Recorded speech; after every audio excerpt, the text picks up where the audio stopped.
Praise the Lord, my brothers and my sisters. Hi, how are you? I just wanted to let you guys know that I've been trying my best, and I'm just going to be honest. I have been trying my best to get this message across the longest. And I know what's going on. I know it's the enemy that did not want me to get this message across. Now, I do a lot of recordings and a lot of videos and a lot of pictures on my phone.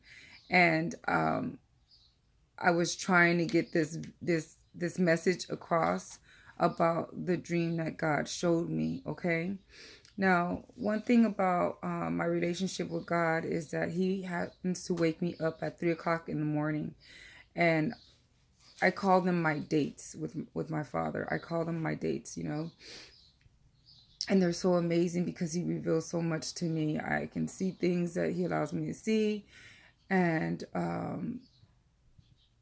I can hear it when He speaks to me, and He speaks clearly. If people don't believe that God talks, trust me, He talks. We are so occupied in this world with electronics and things of the world, that we're so busy that we don't even stop to give Him time.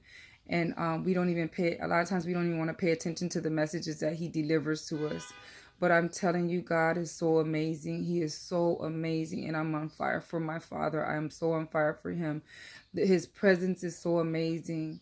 But I want to jump right into it with you guys about the dream that He shared with me. First of all, now I don't want to, I want to tell you this, that I was a woman that was drinking every day. Like when I got up in the morning, I thought about drinking, my wine. And so I would go to work, but I would never drink at work. I would go to work thinking about, I can't wait to get off so I can get my drink on, watch my sports, take my shots of tequila, go to sleep and do the same thing again, right? But this particular this started in December of 2019. Now, mind you, God would talk to God. I want you guys to know this, okay? My dear brothers and my sisters, years ago, God used to show me visions, and He would show me my dreams, and I'll get all into that. But I just want to talk to you guys about how this all led up. Now, like I said, I was drinking wine every day. I mean, I was buying like barrels and barrels of my wine every day, and I would get shots of tequila and take my shots, and thinking that those are the things that would make me happy. One morning at 3 o'clock in the morning, God woke me up, and it was that word again, pray. And I was like, oh my goodness, I remember this. And I was like, oh my gosh, He's asking me to pray again. And I remember years ago, He would wake me up at 3 o'clock in the morning and ask me to pray. But like I said, I will get into that. I got up. He asked me to wash my face. I washed my face, and He asked me to go kneel down and pray. So I went into my living room to get down on my knees, and I started praying. And I just started praying and I felt His presence. And that presence that I felt of Him, I did not want to come out of. I didn't want to leave from there, from where I was.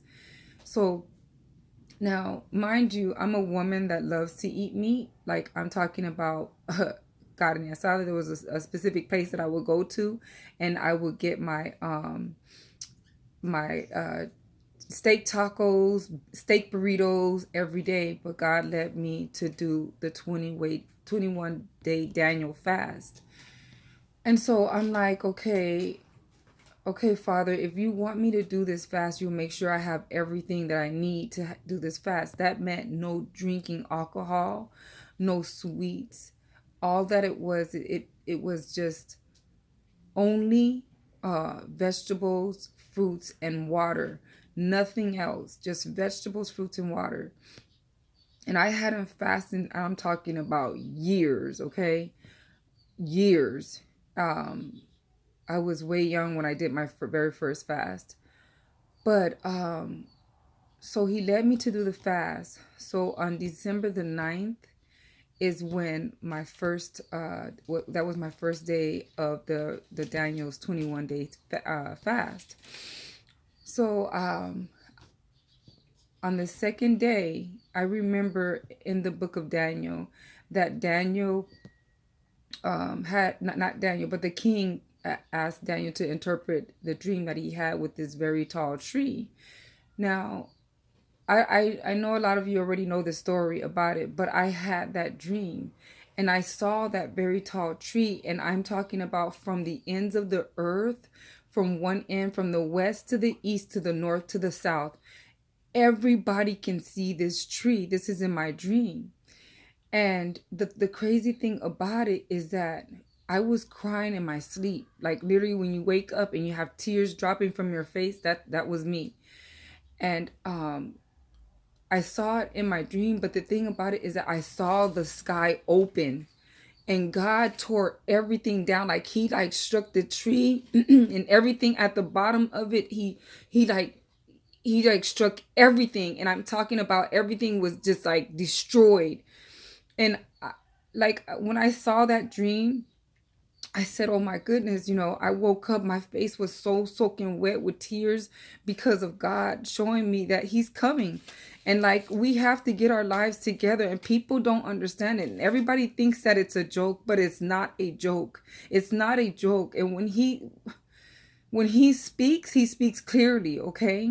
So I finished my fast in December, on December the 29th. That was one of the dreams that he showed me. Now, after that, okay, I kept on fasting and everything, but God got me through that fast. That he got me through that fast. But then he asked me to fast for 7 days with no food, only water. Okay. And he told me to keep it a secret. Like, do not speak of this to nobody. And I didn't. I have my son that's 16 years old. I have my significant other, and nobody knew what I was doing. People at work, they had no idea what I was doing. So I was fasting. And let me tell you, that was not something that was like really easy to do, because being that you come from a person that likes to eat and everything, but I know it was like he was winging me off of, the drinking and the eating of the way I was eating. So now, I go into this fast. Okay. And you talk about him and his presence so strong. I tell you, when I say fast, you must fast. That is like that is the way you get, you kill your flesh. When you fast, you kill your flesh. And when you kill your flesh, you strengthen your spirit. Okay. Now, I just want to explain to everybody, all my brothers and sisters, that when I fast this fast for 7 days, no eating, no food, just all water. Yes, I felt weak. I did. I felt so weak. I felt like I was going to work. Okay. I would go to work every day. And I would tell God, I said, like what I do is I work out in the field. So if I go to customers, a client's home and they have to go upstairs, I would feel my legs so heavy. I would feel my legs so heavy, and I would ask God, please give me the strength. And oh my goodness, let me tell you, I felt a boost of energy. He would give me the strength. Okay. There was times where I had my jacket on when it's cold outside. My jacket felt so heavy, I had to take it off, because that's how weak I was when I was fasting the 7-day fast with no food, just all water. And I just knew, I said to myself, I was like, I don't know if I'm gonna make it, but I stayed in the spirit. I kept on staying in the spirit, and I kept on asking God for his strength. Just give me strength to get through this. Give me strength. I tell you, I went to the store with my son. I just want to give you this experience. My son had no idea that I was fasting. And I told him, I said, son, we have to go in. We got to come right on out, because, we got to go. We got to go, And he's looking at me like, why is she like, because usually like when we go grocery shopping, we take our time, and my son likes to like mess around a little bit, joke around a little bit. And like me, I'm on that edge where I'm like, okay, we don't have time to joke. We need to go, because in my head, I'm about to fall out. So I'm like, okay, but either way it goes, it doesn't matter how I felt. I just know that when I felt weak and I didn't feel strong at all I had to do is call on God and ask him to give me strength. And there goes that boosted energy again. There goes that boosted energy. There goes that boosted energy. And I'm just letting you guys know how it's so important to fast. Now, when I did the 7-day fast, I had a dream that I was in church, and the pastor was preaching, and the congregation was praising, worshiping and praising. And to the left, there was a balcony, but it was a glass balcony, like you could see through it, and you could see people that were on the balcony, but they were arguing and they were fighting. So right away, I just turned toward the balcony and I started to say, "Peace be still in the name of Jesus," with conviction. Peace be still in the name of Jesus. Peace be still in the name of Jesus. And as I was saying this, my body started to rise. My feet left the ground and I was rising up toward the balcony. And everybody in the congregation, the people in the balcony were looking like, "What is going on? Why is she raising like that? What's going on? What is going on with her?" But then all of a sudden it was a calm peace that came over the whole congregation, the whole church. Everybody was like looking at when the peace came over, my body started to come back down. And as soon as my feet hit the ground, I heard God say, "I am destined to possess the land." When I heard this, I said, "Wait, what?" I woke up so quick. I said, "Oh my goodness, he's coming." And that just goes to tell you, my brothers and sisters, man, I love you guys. I love each and every one of you guys. I may not have to see you, I may not, but we need to embrace God. God is so merciful. He's so unconditional. He gives us chance after chance after chance. And I tell you, when I heard those words, those are not my words. I don't say destined, possess, and land. I don't use those words. I've never used those words in any of my sentences. "Oh, I'm destined," or, possess and land. I say the earth, the ground, and things of that nature. I don't use those words. And that's how I knew that it was him. And he said, "I am destined to possess the land." I got up so quick and I sat at the end of my bed and I said, "Oh my goodness, Father, you're coming. You're coming." And I'm telling you guys this, I'm telling you, we have to get right. It's not a joke. And we need to stop playing with God, because he has been merciful. He gave us unconditional love. He spent so much time. He gives us chance after chance after chance. And I don't understand how we can be so cold and give him our back, and deny him. He's the creator of everything. He's the Alpha, the Omega. He's the first to last. He's the beginning and the end. He is the life and the light. And we need to recognize this. We need to acknowledge him for everything that he has created. Everything that he has created, it's so beautiful. And if you read in the book of Genesis, when he said, "Let there be light," there was light. He looked at it and he saw that it was good. He gave us the moonlight to shine so that in the nighttime we'll have light. He filled the air with birds, and I call them my gifts. Every time I see the birds, and I say to myself, "There goes my gift that God gave to me," because I take everything that he created.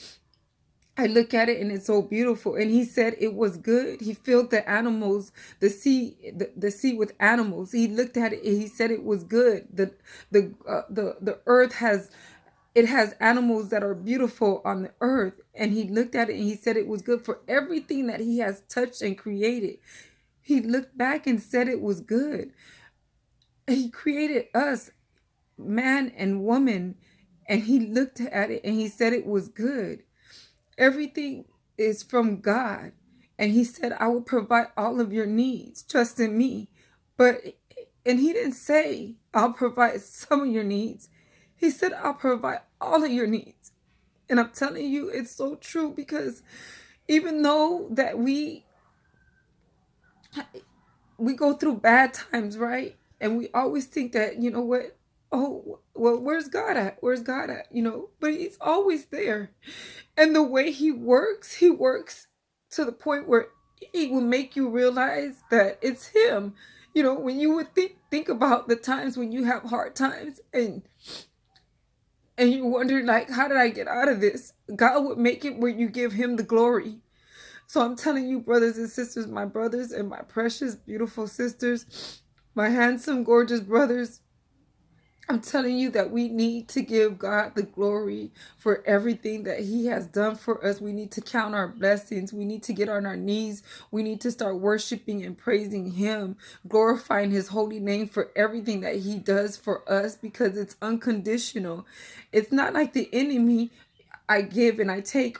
You know, you do this for me, I do this for you. No, God gives and he sees what we're going to do with it. You know, he gives it to us. He doesn't say, oh, that I'll let you borrow. He owns everything. Everything he owns. It all comes from him. Our jobs, our lives. When we wake up in the morning, everybody should be waking up happy, because tomorrow's not promised to any of us. It's not promised to any of us, but yet we don't value it. We don't value the next day when we are able to see the next day. We don't value it. We just walk around here like, you know, like, oh, we're the ones who created everything. We're the ones who made this. We're the ones who made that. No, it's not us. God gave it to us. God gives it to us to see what we're gonna do with it. And I'm telling you, my brothers and sisters, that we need to like acknowledge who he is and show him love, because let me tell you something, he has feelings. He has feelings. And don't think that he doesn't wake me up at 3 o'clock in the morning for nothing. You know, he wakes me up to pray, and I talk to him. I talk to him when I'm working. I talk to him. I don't care if anybody thinks I'm crazy because they see um my mouth moving and they don't see an actual person. That's God with me. That's God. I don't care. They could say, they can call me what they want to call me. I don't care. He is our father. He's our creator, and he's there for us through good times and bad times, and we need to acknowledge him, and we need to, I mean, he is so precious. Like, I was in when he woke me up for, I call it our dates, when we get up in the morning, and he wakes me up at 3 o'clock in the morning to pray. So when I go and I go in and I go in my prayer, I wash my face, cover my hair and everything, and I go into prayer. Oh goodness gracious! When I was about to leave, like the prayer, like, you know, from me praying, I could hear him say, "Stay." Oh my goodness, it was so gentle. It was so gentle. Like when he said, "Just stay," like he wanted me to keep talking to him. Like I would tell him about my day, you know, even though I'm telling him, I said, "Father, you're with me. You're with me through my day." And he would tell me, he told me just stay. Like he wanted me to keep talking to him. Like, you know, we don't acknowledge him, and we need to acknowledge him. He's so amazing. His love is so unconditional, and it's not it the love that he has for us.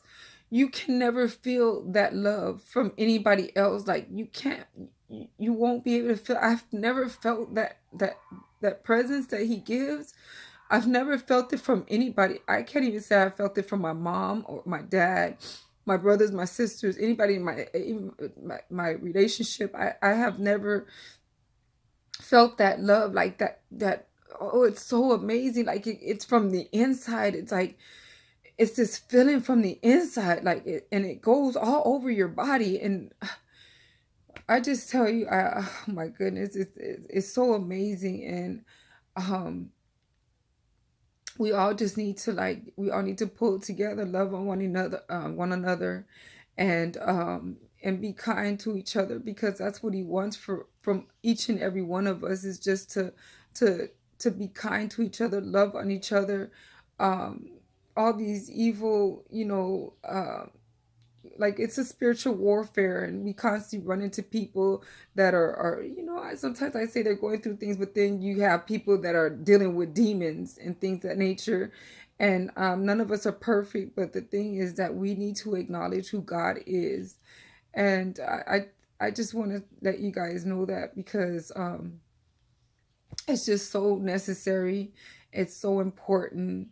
And I know that he wasn't just revealing those dreams to me for nothing. I am destined to possess the land. Like, he's letting it be known that he's coming, and it's not a joke. He's coming. So I just wanted to share that with you guys, and I want to let you guys know I love you guys. And I I just pray, I pray for everybody, for each and everybody, in the whole entire world. I do. And I just pray that we all just, turn to God, and just, just embrace him, and love on him like he loves on us. He's given us so many chances. He has given us so many chances. And um I say, put the electronics down. Give him time, because his time is so valuable. It's so valuable. We have to give him time, and we have to make time for him. We have to, we just it's so important. It's so important that we make time for God.